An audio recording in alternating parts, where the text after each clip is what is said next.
This is Fantasy Football Picks and Bets for Week 7, the props, the injury report, the updated rankings, and if you want to jump to a different point of the episode, go full House of Pain. Jump around.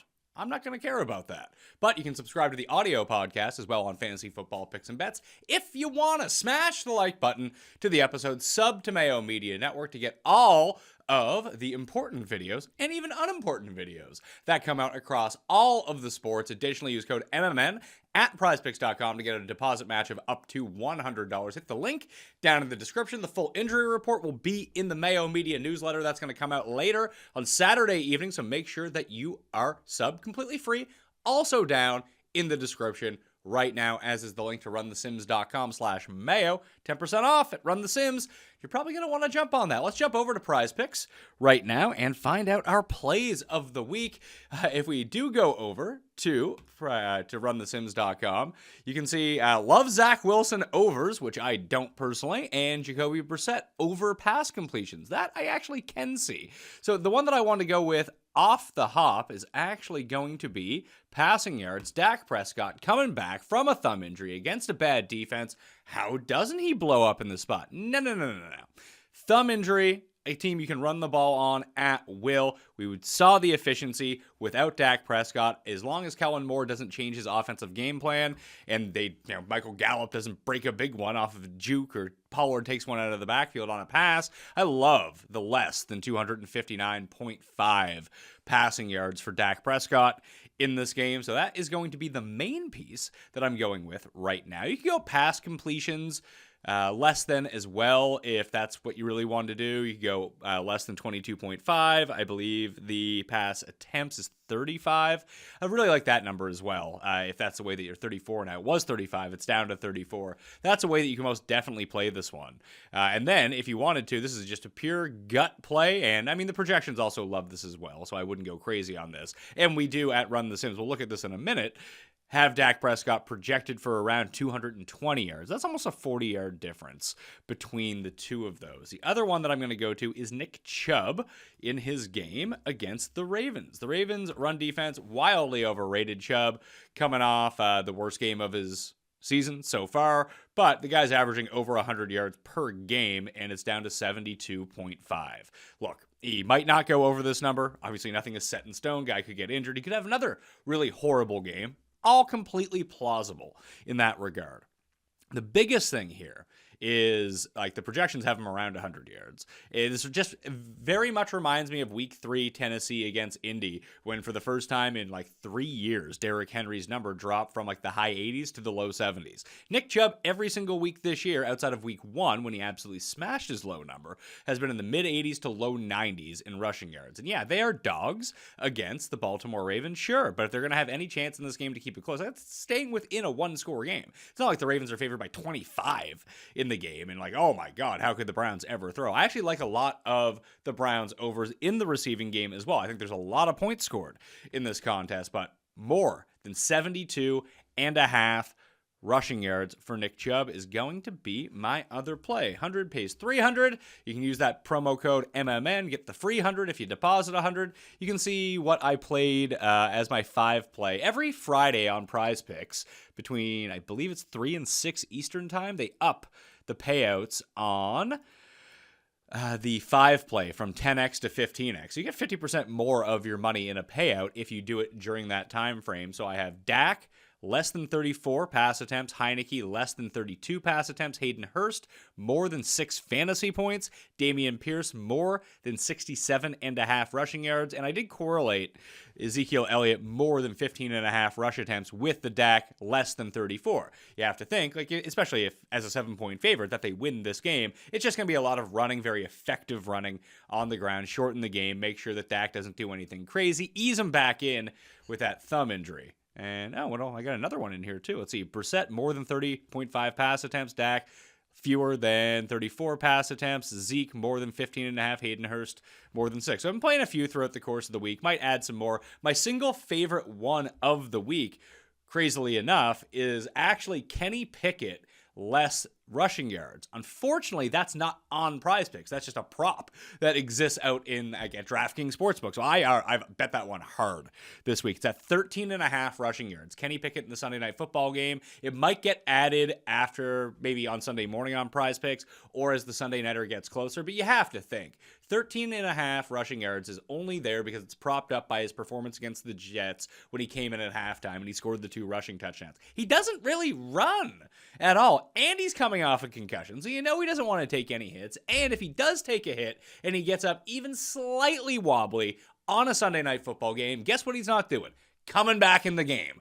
And that happened for us last week. We've been crushing PrizePicks the last 2 weeks. There was one on the full 5-play Christian Kirk over that lost last week. Everything else was a winner. I think it was like 7 for 8 on that regard. The Steph Curry promo one that I gave up, the $20 into $200, that one came through. All the 2 plays came through. The 3-play of all the under on Cooper Rush, Skylar Thompson, and Kenny Pickett all came through as well, as 2 of the guys got hurt. And when you bet unders, guys get hurt, you're going to win those ones every single time. So I love the Kenny Pickett under. I also like the Joe Burrow under 12.5 rushing yards as well. That's also not being given out on PrizePicks at the moment. I went over all of this with Connor Allen and Ryan Noonan on the live prop show that I do with 4 for 4. If you want to go check that out, the past few weeks, I think I've been 3-1, 3-1, 4-0 on the props. We were 11-1 as a team last week, so you can go check that out on the 4 for 4 channel. But those are the ones I really like this week. So Dak, less than 259.5 passing yards, and then Nick Chubb, more than 72.5 rushing yards. Okay, let's get into the Week 7 injury report. This is all in the Mayo Media newsletter. Again, that will be updated on Saturday evening. And it'll be updated again after the actives and inactives, just like the rankings up on DK Nation are right now. J.K. Dobbins underwent knee surgery. He's out 4 to 6 weeks. It doesn't appear like Gus Edwards is going to be back. He hasn't practiced all week, but Justice Hill is likely to be in for this game. So you're going to get Justice Hill. You're going to get Kenyon Drake, and then Mike Davis. Wouldn't worry too much about Mike Davis. But again, this is the Ravens backfield, and we'll take a look at the rankings then. So we'll see. I have Drake down at number 31. I have Drake the highest of the bunch. I have Justice Hill coming in at number 46. If Hill outperformed Drake, it wouldn't stun me in any regard. I don't have any faith in this backfield in terms of accurately predicting who is going to play. If all of a sudden it's Mike Davis, it's like, okay, the guy that you want running the ball in this backfield is very clearly Lamar Jackson.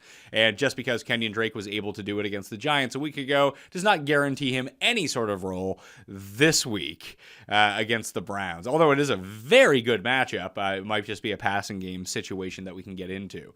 The other injuries that we're looking at, we can see Cam Akers is likely out again, although, he's most definitely out because the Rams are on bye. I don't know why I have likely out next to that. Probably never going to play a game for the Rams again, by the way. Hines and Jonathan Taylor likely back in. Hines is past concussion protocol. Monday Night Football, Damian Harris is likely in. DeAndre Swift, he's still questionable right now. I think that he's going to play, but beware of that. And James Conner and Darrell Williams did not play on Thursday Night Football. I would expect to see them back coming off the mini-bye in a week's time. The other big news that we have at the moment is Christian McCaffrey was traded from the Carolina Panthers to the San Francisco 49ers. So how is that going to affect the running back rankings this week? Because it looks like McCaffrey is most definitely going to play. So I have kept him essentially where he was, number 7. I think there's 2 ways that people are going to look at this. They're going to say, hey, we can't trust any running backs in the 49ers offense. You have Jeff Wilson. Elijah Mitchell's coming back. They throw to Kyle Juszczyk, Deebo Samuel. He is definitely going to get some run out of the backfield. Absolutely. I think this is a fantastic landing spot for Christian McCaffrey. Yeah, you might get a few touchdowns stolen here or there, but he's coming from an offense that doesn't score touchdowns. So that's tough to really hit your overall upside. The floor for Christian McCaffrey was always so good every single week, especially with PJ Walker playing quarterback, mainly because he has a negative ADOT. He's only going to throw behind the line of scrimmage. Perfect for Christian McCaffrey to pile up these cheap PPR points. And I don't think that he's going to average 9 targets a game in San Francisco. I do not. But he can probably have 4 to 6 targets a game. And with such his high catch rate, he's probably around 4 or 5 catches in that time frame. He is not going to accrue points on DraftKings this week, by the way. He's still in the system, but because he's switched teams, he will not have any points. So do not use Christian McCaffrey on DraftKings this week because the points aren't going to count for anything. But you can now just see him in that 15 to 20 carries a game, 4 to 5 to 6 catches a game. Now all of a sudden in an offense that actually scores points, is competent, has different weapons, and Trent Williams is coming back. It's a great situation. He could be the number 1 overall running back again. It could go the other way, where all of the worries of mixing in the other running backs and having Debo steal touchdowns, that's on the table. I think it's a far lesser outcome in the range of outcomes than Christian McCaffrey really being awesome on the 49ers. So I have him at number 7 because he might not play a full complement of the snaps. That also bumps down Jeff Wilson into like Melvin Gordon, Antonio Gibson backup territory at number 38. The other one to talk about now is Donta Foreman. I have him at number 27. I think he is the larger end of the split in the Carolina backfield than Chuba Hubbard. I had Chuba Hubbard way down. The issue is, yes, Foreman is a starting running back. That's great news. Brian Robinson's also a starting running back. And like, do you really want running backs in the Commanders offense? Through volume alone, Foreman should be fine. That means, let's take a peek here at what we're doing on runthesims.com so you can get an accurate representation of what this looks like.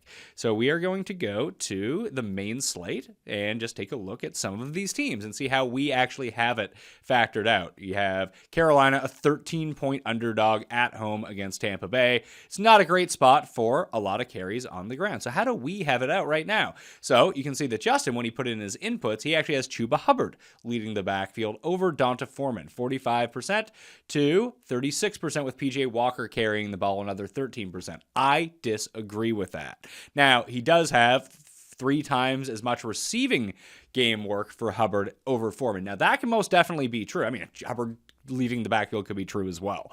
I don't want to pretend like that's not the case. But let's live in a world where Foreman, who I do think is like basically in a 60-40 split here. So we're going to bump down Hubbard. Let's pretend like he's not going to do much. Put him in at 21% of the offense. Donta Foreman in for 60% of the rushing. Now, we're going to up his rushing share as well. We'll bump Hubbard down to 21. That gives us 13% to play with. So we'll go to 54% in terms of touchdown market share. We can go to 55 based on how this works. You want everything to equal 100 at the bottom when you go run the Sims.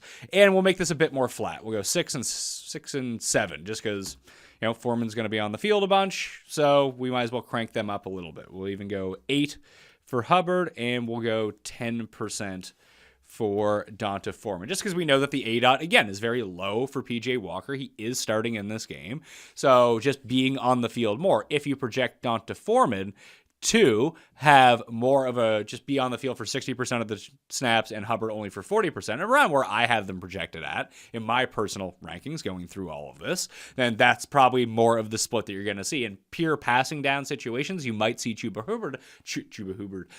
Hubbard on the field more in obvious passing down situations, but if Foreman's just simply going to be on the field more when they're passing in a lot of these circumstances on first and second down, he just might backdoor his way into 4, 5, 6 targets. So that is something to watch out for. Chenault is not necessarily, what are the Terrace Marshalls? Smith, because obviously no more Robbie Anderson, Ian Thomas, and Tommy Treble. I'd be curious to see what the Smith and Terrace Marshall Jr.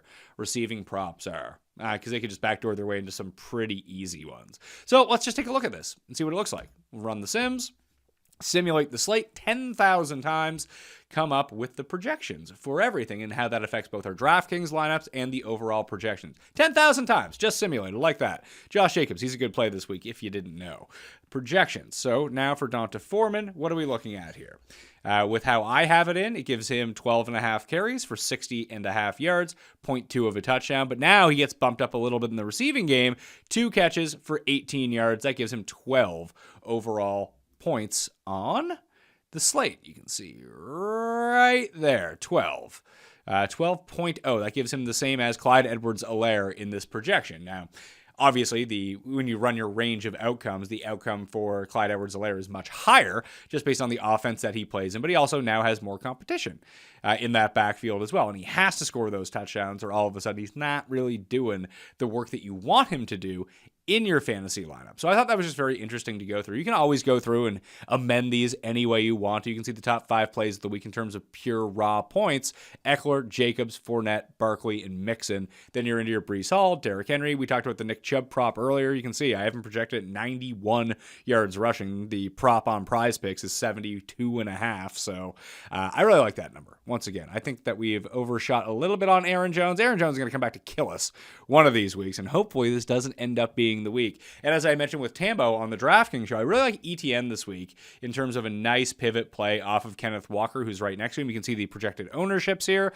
29% to 5%. It's a $400 difference. Obviously, ETN is lower down in the price point, but I do think that their upside is relatively similar here. We've seen ETN get more work over the course of the past few weeks, and he's just breaking big plays. He doesn't need to have 20 carries, or he just needs to find the stupid end zone. He's getting wildcats from the 1-yard line, not scoring, dropping a touchdown pass, but he's breaking a big one. Even last week, they called him down on a play that was very close, but it would have been a 75-yard touchdown run because he ran for it. Just they called him down halfway through, which I don't think that he was, but it was enough to be overturned, so I guess it was. But we still have him projected at 13 points for this week, even only on 13 touches. If it swings in his favor a little bit against the Giants, who do not have a good defense, by the way, we can pretend like they have a good defense, but any metric and watching the game would tell you that they don't. That Travis Etienne is sort of like a kryptonite to that style of blitz-heavy Wink Martindale defense, where you just get him outside the tackle box. He beats one guy. There's no one at the second level to bring him down. So big chunk yardage is where you want to be looking. But Foreman, with the numbers that I've put in, all of a sudden does appear in that range. He's also the dead minimum at running back on DraftKings. I don't know if I like him as a DraftKings play, mainly because when you take a look at the inputs, of course, you have them as 13-point underdogs. That's not good news for anyone, right?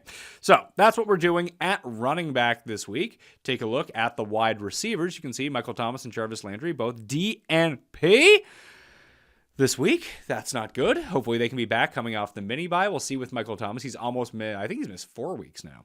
Marquise Brown out another, 3 to 5 weeks now after missing Thursday Night Football. The return of DeAndre Hopkins was nice, though.